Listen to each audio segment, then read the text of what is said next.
arte, la otra cara del cerebro, con Jano o Jano. ¿Ustedes recuerdan? Esto es de los romanos. Y era aquella forma que miraba hacia el pasado y hacia el futuro. Y por eso es enero, es Jano, porque ve a diciembre y ve a febrero. El cerebro es muy similar.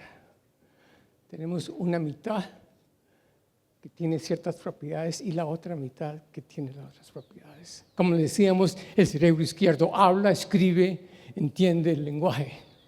El derecho hace arte, pintura, música. Y se unen de modo especialísimo por lo que se llama el cuerpo calloso, que sabes, son billones de fibras que van de un hemisferio al otro.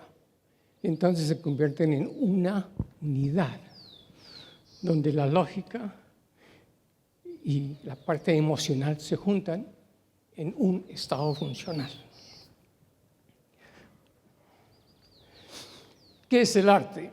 Una expresión motora que conmueve emocionalmente. Ejemplo, el terror a lo desconocido, buscando una figura que pudiera decir esto claramente. Nos recordamos de Colón y nos recordamos del miedo que tenían los marineros de que iban a caer, que el Atlántico se terminaba. Y ustedes recuerdan que la cuestión del huevo, porque si nos vamos a morir. Falso. Pero de todos modos muy poderoso. Eso impidió que América se hubiera descubierto tan tarde comparado con el resto. Ahora, hay otras cosas que son muy, muy interesantes. Vamos a hacer una cosa bien rara. Esa polilla de la muerte, Queropiatro, tiene en la parte de su espalda algo que parece una carabela. ¿Esto qué tiene que ver? Un momento. Entonces, recordamos que vamos a hablar del siglo pasado y el presente. Y entonces, la situación, ¿usted por qué se metió ahí?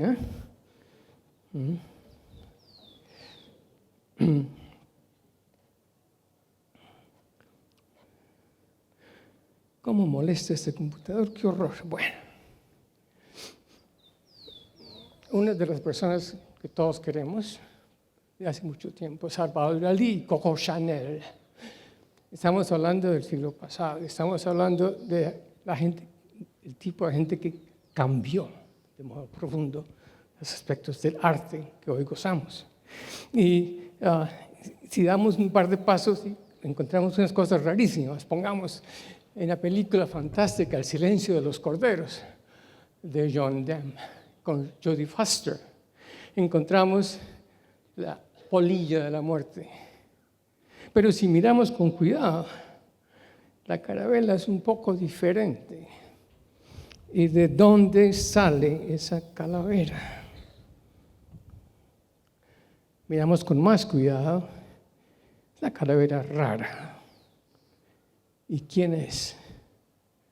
Es Dalí con mujeres haciendo fotografía. Eso es arte. Cruel, pero precioso. Entonces, ¿qué pasa? Que se empieza a difundir las ideas del arte. Y se empiezan a caracterizar por su claridad y a veces por su originalidad. Los humanos tenemos un gran cerebro, pero olvidamos que somos el cerebro y no la marioneta que controlamos. Entonces, eso soy yo. Nos pedimos, como decía en su momento, en el espejo por la mañana uno dice, no, es que estoy como, hay que afeitarse, ¿no? Pero uno piensa que eso es uno. Pero vamos a desnudarlo. Le quitamos la piel y empezamos a quitar los músculos y terminamos con el esqueleto. Definitivamente esto es simplemente un títere. Y la verdad está dentro de la cabeza, en un cerebro, en un ataúd de hueso, que es incapaz de entender de su propia existencia y cree que es este sistema, esta marioneta. Bueno, sigamos entonces. Y eso es creído, eso es perfectamente creído. A mí me llamó la atención mucho de niño cuando oí que Rachmaninoff, que tenía unas manos increíbles, creía que la tocada del piano estaba en sus manos.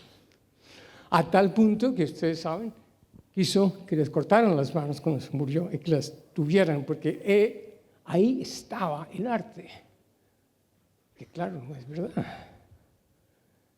Entonces siempre hemos estado medio hipnotizados por la realidad externa y casi nunca la realidad interna. Pero ¿cómo podemos medir? ¿Cómo podríamos hacer un experimento que nos explicara directamente cómo es que funciona el sistema? Hay unos experimentos preciosos, entre los cuales está Yarbus, que resolvió poner una pequeña chupa en la parte de afuera del ojo y poner un láser, de modo que se pueda mirar el movimiento de los ojos. Y puso enfrente una figura. Y entonces, ¿a quién puso? A Nefertiti. Y la pregunta es, ¿qué hace uno cuando uno mira a Nefertiti? ¿Cómo se mueve el ojo? Y vemos que el ojo dibuja lo que está viendo. Lo podemos sobreponer. Es perfecto. Le digo a mis estudiantes, cuide donde mire, porque mirar es una manera sutil de tocar.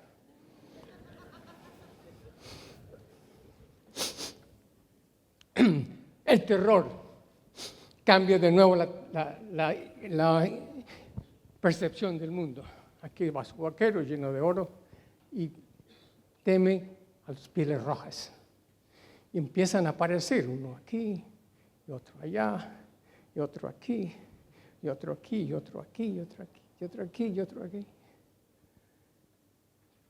¿Cómo es que no lo vimos? Porque no teníamos el estado emocional necesario para decir, hay pieles rojas por aquí. Entonces, fíjese el poder perceptivo que tiene la emoción. Esas son cuestiones que nos enseñan mucho de cómo funciona el sistema.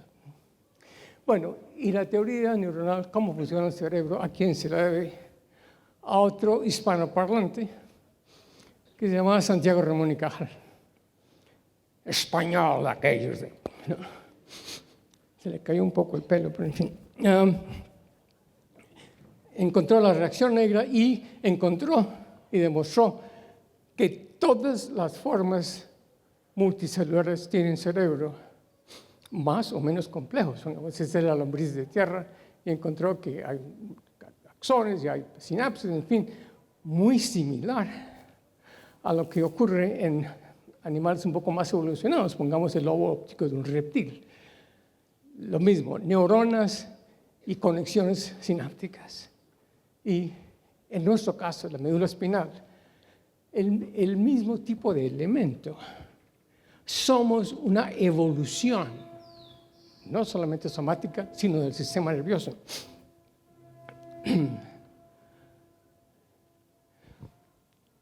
Vamos a poner esto a prueba al máximo.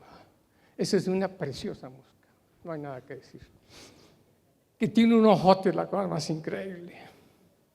Y si uno trata de tomarla, es muy difícil, porque ve muy bien. ¿Y nosotros qué? ¿Cómo somos? Si vamos a mirar el ojo nuestro, vemos que los ojos, claro, se cruzan, y porque hay un lente, las vías tienen que ser cruzadas, porque si no, no se haría adentro una representación del mundo externo. Entonces, el cruce es necesario. Bueno, y en una mosca también será necesario. Y en una mosca es necesario y esta es 1.000.000 de veces más chiquita. No tiene que ver con el tamaño, tiene que ver con la arquitectura de las neuronas. Y todos vivimos en la Tierra, todos tenemos unas propiedades de capacidad de tomar luz y por lo tanto todos tenemos intrínsecamente la misma geometría. ¿Y esto ocurre en algunas cosas? Sí, pues entonces yo le decía a mis estudiantes, mire, un reloj enorme, el Big Ben, pesa 5 toneladas. El reloj de pulsera más pequeño es menos de 1 gramo. Es 5 millones de veces más pequeño, pero igual de puntual. Entonces empezamos a entender que la capacidad computacional física de los objetos no están relacionados con su masa o su tamaño. Y esto es importante porque vamos a ver un poquito respecto al cerebro de otros animales, fuera de los humanos. Segundo, de las cosas más importantes que tenemos en comunicación es la expresión de sentimientos. Aquí, Monsieur Duchamp, hace muchos años, resolvió estimular directamente la cara y ver si era posible cambiar lo que uno ve como un estado emocional. Este señor, que es sumamente directo y parco, tenía una cara de lo menos distinguida posible. Entonces le pone un par de electrodos en la parte de arriba y estimula. Y dice, no, este está bravo, está de mal humor, ¿no? Y lo pasa a otro lado y dice, no, horror, 2 electrodos aquí y 2 abajo. Entonces, pues no hay emoción, es simplemente la activación de los músculos. Y entonces nos da ideas que no tienen nada que ver con lo que está pasando dentro de la cabeza. Y claro, lo mismo pasa, si se estimulan los nervios de la periferia, entonces se ríe.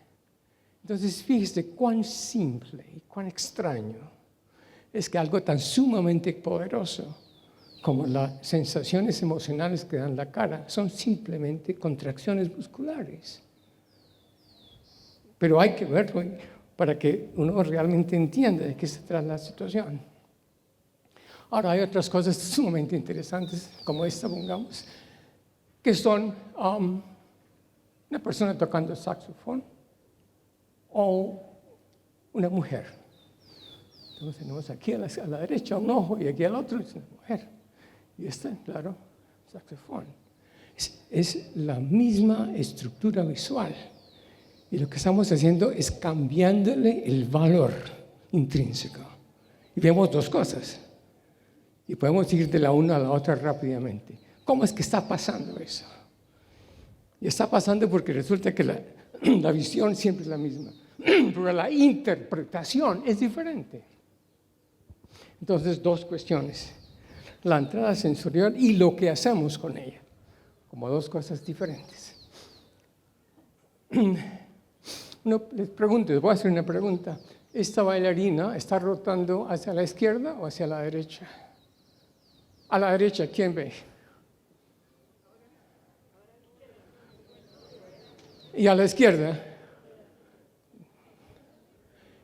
¿Y quién es capaz de verla rotando para un lado o para el otro? ¡Oh!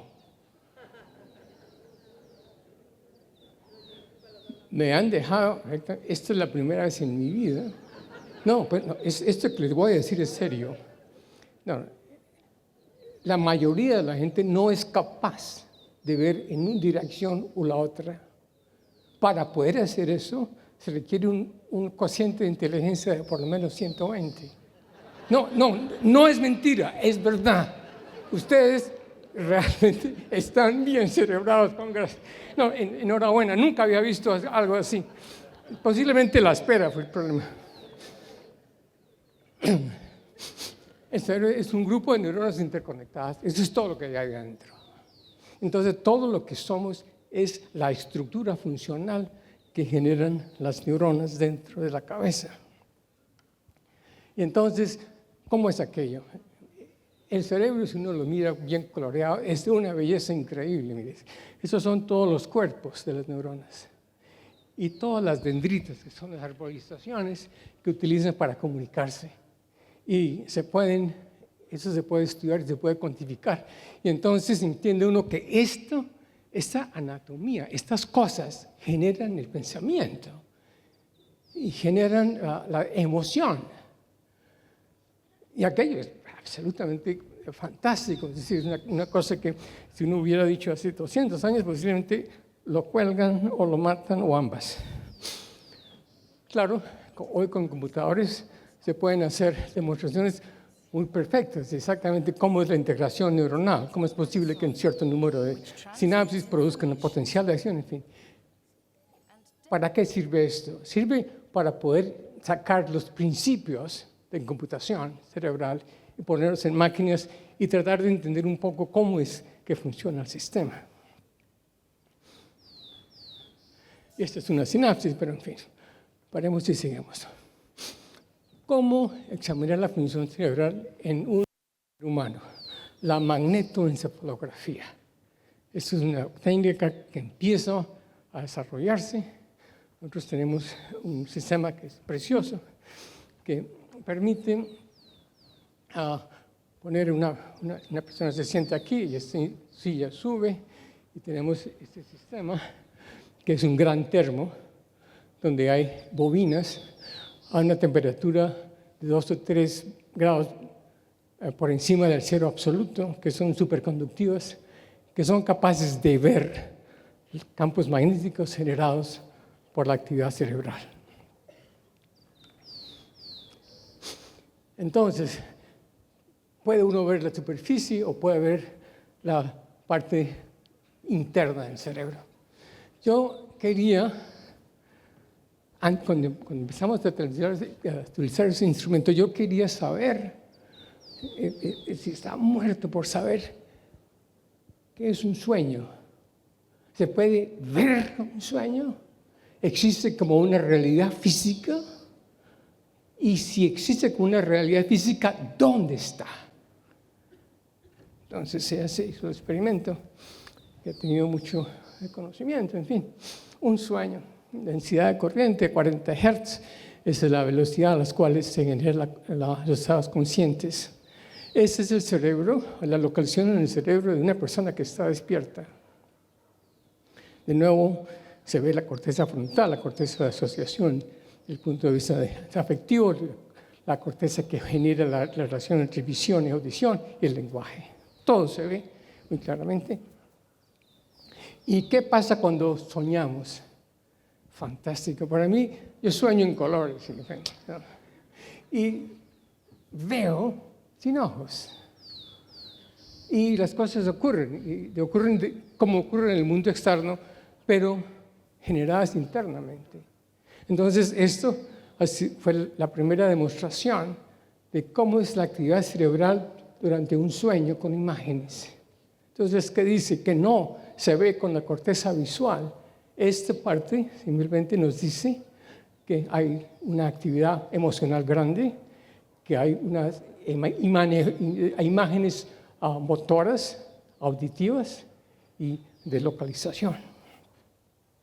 Y que el lóbulo frontal, que está activado, no está activado. Implica que no podemos controlar los sueños. Y todos los sueños nos pasan. Y somos pasivos. Entonces, empezamos a entender cómo es que funciona el sistema, ¿no? Y esto que tiene, bueno, tiene que ver con arte. Vamos a empezar un poquito la cuestión. ¿Cómo vemos la heminegligencia? Paciente Federico Fellini. Federico Fellini, además de ser un gran director, fue un gran caso neurológico, porque tuvo un problema grave en el lóbulo parietal izquierdo. Y entonces se produce una heminegligencia, que es uno de los síndromes más interesantes que tiene el cerebro. Desaparece la mitad del mundo. Entonces uno sabe que esta es su mano y esta otra, no sé, es una mano que encontré en la cama. Y los relojes van de las 12 a las 6. Y Federico Fellini pintaba, decía, qué miedo que tengo, que me sube y de pronto me caigo en la nada. Pero era terror, es que el universo terminó aquí. ¿Por qué? Porque uno de los hemisferios no funciona. Entonces vemos cómo el sistema nervioso crea la realidad, crea los sueños, crea las emociones. Y se hizo un experimento muy interesante que tenía que ver con dónde son los viñedos en Francia. Y le preguntaron eso a Federico Fellini y claro, mostró los viñedos en la parte derecha de Francia. Este problema se corrige estimulando el sistema vestibular. Y entonces, si uno hace eso, yo he hecho eso en muchos pacientes, es siempre muy interesante, porque cuando pasa eso, entonces se produce la visión del otro lado también. ¿De qué estamos hablando? Que el sistema, aún tan grandioso y tan importante como es la capacidad de ver, puede ser modulada por un hemisferio o el otro. Bueno, y esto al fin vamos a tener que ir a la ciencia. Y la autoconciencia es solamente humana. Es decir, solamente nosotros podemos mirar un espejo y saber que estamos mirándonos a nosotros mismos. ¿No? ¿Pero cómo? Dice, no. Demuestre. Bueno, entonces, un pájaro, un espejo. Vamos a ver si este animal es capaz de reconocerse a sí mismo.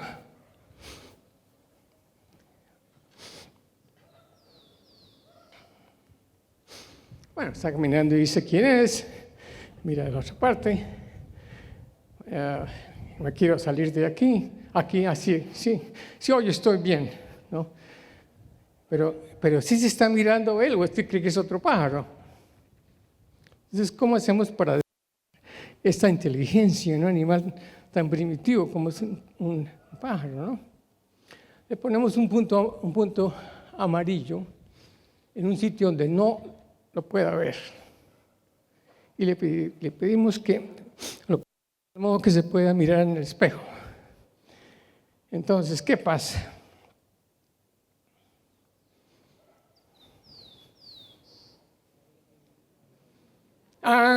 ¿Qué es lo que tengo en el espejo? Eso.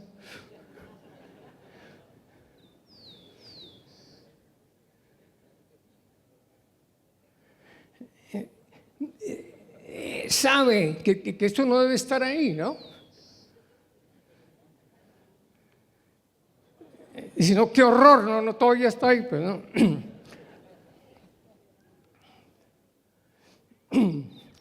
¿Qué tal la capacidad de conmover con formas y colores? ¿Es que somos los únicos artistas? No somos los únicos artistas. A ver, muestre pues. Les presento una ave interesante, el ave de paraíso. Y les muestro un poco qué hace este pájaro. Entonces, este está buscando con quién aparear. Y necesita organizarse para que la señora coopere. Y entonces baila. Pero no solamente baila, sino que tiene una imagen fantástica. Y la tiene hipnotizada.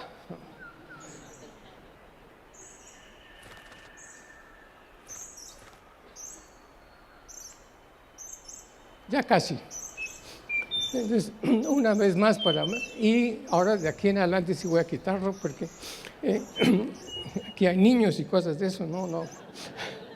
Bueno, entonces, colores, capacidad de actuar en nosotros con los colores. ¿Qué tal la arquitectura? Esto es un nido en Australia de un bowerbird, que es absolutamente perfecto. Es de una belleza perfectamente increíble. Es decir, esto parece un Le Corbusier. Pero hay otros que tienen luz de adentro, luz del lado. Y hay otros aún más complejos. Y hay además otros que tienen colores. Y cada pájaro masculino tiene su propio color. Entonces, este se especializa en azul. Ese es el sitio del pecado y este es el azul, que va a atraer a la situación para hacerlo imposible. Otros les gustan los resortes. Entonces, hacen colección de resortes. Esos son pájaros con un cerebro así de grande. Y a otros les gustan los tubos azules, a otros les gustan los tubos rojos, a otros les gustan los tubos de diferentes colores, los verdes. Eso es arte en un cerebro que pesa 10 gramos, con colores, con formas, con arquitectura. ¿Qué quiere decir? Que el arte es sumamente profundo, no es solamente nuestro, es una expresión de nuestra existencia con respecto al mundo externo. ¿Y se divierten? ¿Será posible que se diviertan los pájaros? Bueno, vamos a ver.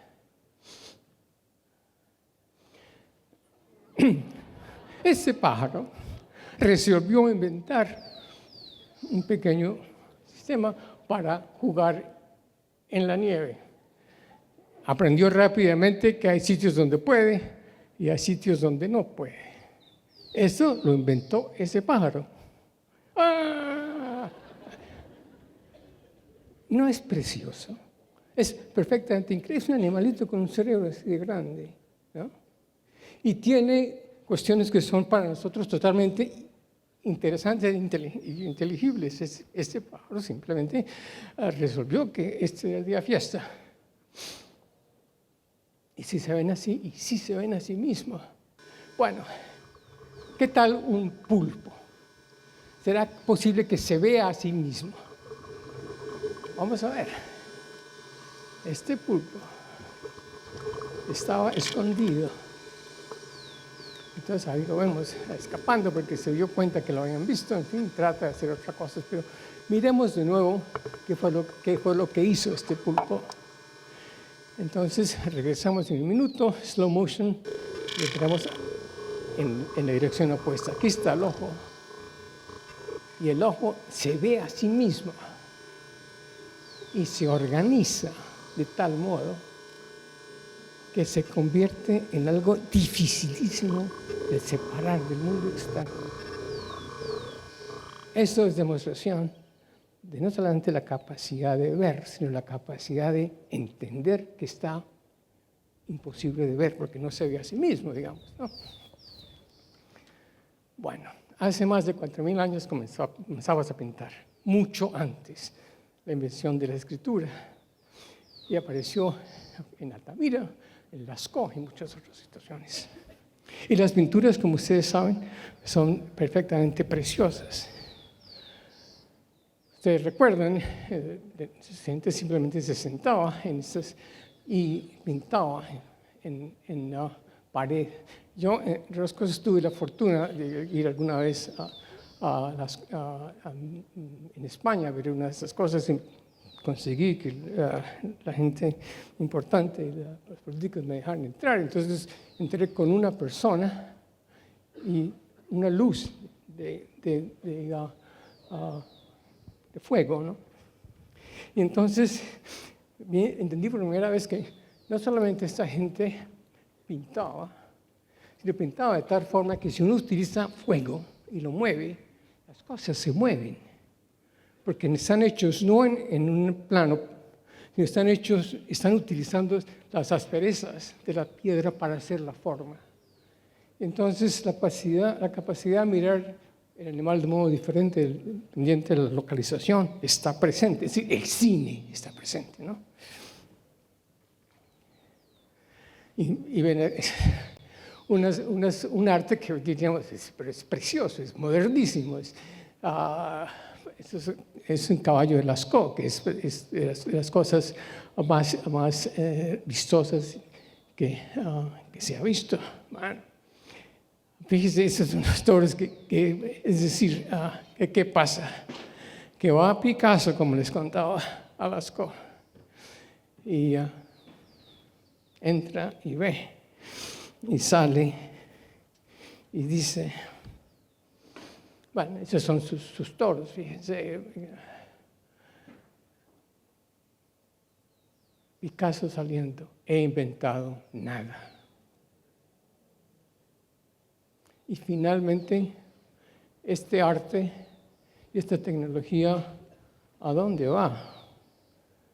Entonces, en final, quo vadis domini, dos perspectivas. Vamos a coevolucionar con las máquinas. Hacemos simios más y más complicados y empezamos a tener relaciones, empezamos a tener robots que son muy complejos y de pronto podemos tener una simbiosis. Pero la diferencia es que nosotros morimos y los robots no. Entonces está la gran pregunta que no solamente es artística, sino que es física, ¿no? Seremos un paso intermedio. Ustedes recuerdan, en la Capilla Sistina está Dios tocando el dedo de un hombre. De pronto va a tocar el dedo de un robot.